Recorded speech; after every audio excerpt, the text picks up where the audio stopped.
தமிழுக்கு காலமெல்லாம் 3 படை, கற்புடைய மங்கையரின் காவலுக்கு 4 படை, இதுவரைக்கும் இருப்பது எங்கள் முருகனுக்கு 6 படை, 6 படை, 6 படை.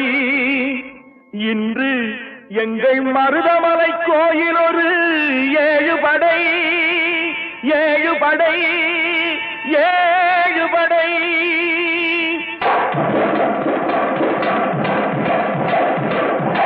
மருதமலைக்கு நீங்க வந்து பாருங்க,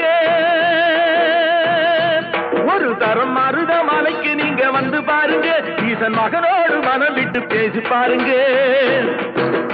மருதமலைக்கு நீங்க வந்து பாருங்க, ஈசன் மகனோடு மனம் விட்டு பேசி பாருங்க, தீராத வினைகள் எல்லாம் தீர்ந்து போகுங்க.